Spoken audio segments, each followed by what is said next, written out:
Assalamualaikum warahmatullahi wabarakatuh. Perkenalkan, nama saya Abdul Hakim Afarizi dan Kusuma dengan NPM 161180001 akan menjelaskan mengenai video rangkuman pembelajaran Big Data selama ini dasarkan dari UTS.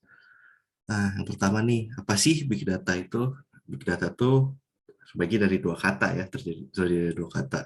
Big yang berarti besar, sedangkan data merupakan sekumpulan fakta yang telah diteliti sebelumnya. Nah, kenapa di dalam data juga nih ada beberapa, ada data analitik.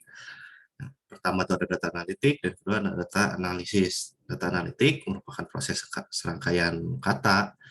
Perbedaan nih, data analitik adalah proses rangkaian kata yang data yang memperjuangkan kesimpulan informasi yang ada dan meningkatkan sistem perangkat lunak. Sedangkan untuk data analisis, proses inspeksi, pembersihan, pemrosesan, dan pemodelan untuk informasi yang berguna untuk menginformasikan kesimpulan dan pengambilan keputusan yang mendukung untuk kegiatan di atas itu. Nah, kemudian ada perbedaan struktur juga antara data analisis dan analitik, ada rangkaian prosesnya juga berbeda, penggunaan dalam hal waktu juga berbeda karena analitik mengacu pada masa depan dan analisis seperti analisis deskriptif, analisis data analisis tuh.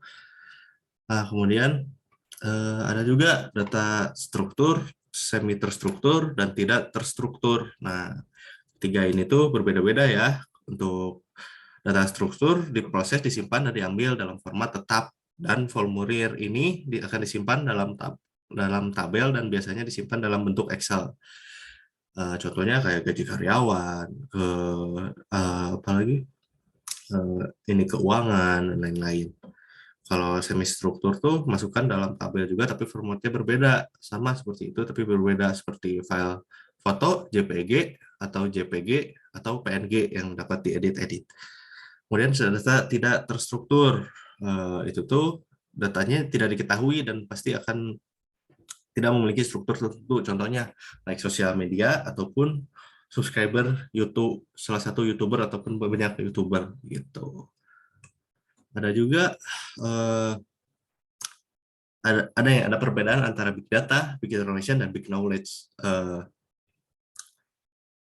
Big data itu merupakan, kan tadi sudah dibilang, sekumpulan data yang berjumlah atau berukuran sangat besar dan beragam macamnya, seperti data penduduk di Indonesia ataupun penduduk di luar negeri lainnya, ataupun penduduk ataupun daftar ini anggota, nama-nama anggota dari suatu organisasi dan lainnya.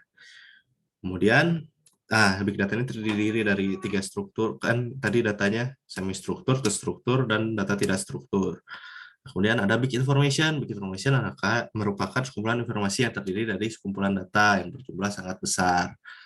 Sama juga kayak itu, tapi beda. Ini biasanya bentuknya presentase dalam bentuk persen, seperti jumlah penduduk di bagian negara mana itu sekitar 20 sekian persen gitu. Dan juga big knowledge atau kumpulan pengetahuan yang sangat besar. Jadi dikumpulkan jadi satu informasinya. Jadi oleh penggunanya dapat di ini. Nah, kemudian juga kemudian ada perbedaan data science dan business intelligence. Dari pengertiannya tersendiri, data science atau ilmu data merupakan proses analisis di mana ilmu data memerlukan ilmu komputer, teknologi, statistik untuk tujuan menganalisis data skala kecil pada skala yang besar dengan menetapkan algoritma tertentu untuk mencari data. Sedangkan business intelligence merupakan proses analisis untuk menggabungkan teknologi dan strategi dalam menganalisis data, dan kemudian contohnya dilaporkan atau informasi yang berguna untuk suatu bisnisnya. Kalau itu tuh ilmu data itu contohnya bisa kayak untuk menganalisis apa gitu. Kalau business intelligence untuk menganalisis strategi suatu bisnis tertentu, kayak misalnya perusahaan A ingin melakukan strategi bisnis menggunakan matriks BCG untuk mengukur produk mana yang akan diinvestasi untuk jangka yang lama, seperti itu.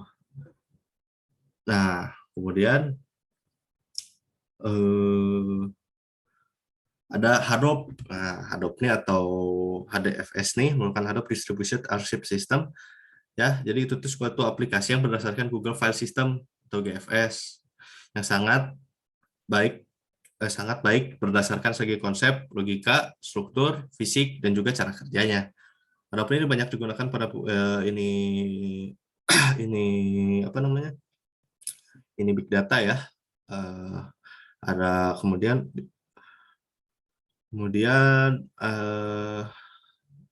fungsi MapReduce. Nah, ada fungsi MapReduce juga. MapReduce itu membantu organisasi membuat atau memproses dan menganalisa data multistruktur menggunakan data yang sangat besar. MapReduce juga berfungsi untuk mengumpulkan seluruh kabar yang dimuat dalam rabat-rabat data pada klaster atau pada personal komputer nantinya. Perpaduan kabar tadi akan disatukan dari proses MapReduce itu.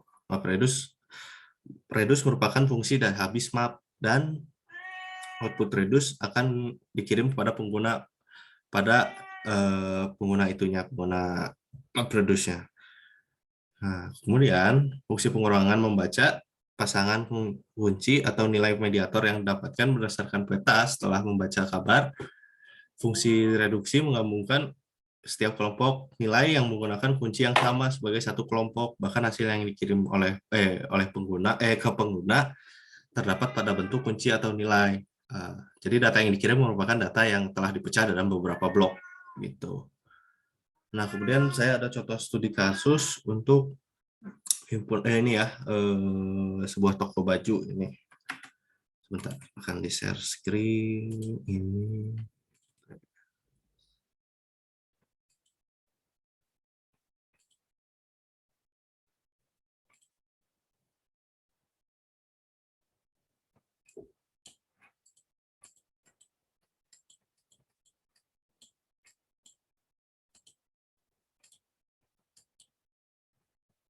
Ini ada studi kasusnya. Ini ada biaya promosi dan jumlah penjualan baju baru.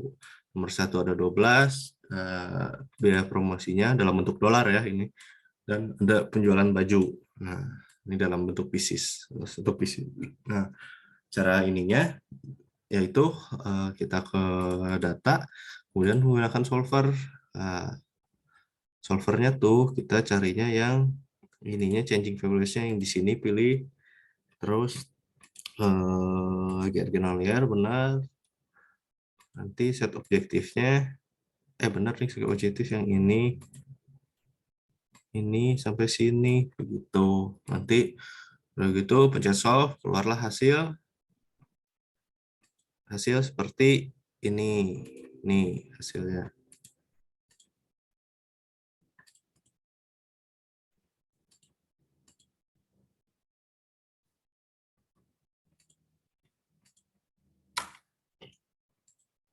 Hasil seperti ini.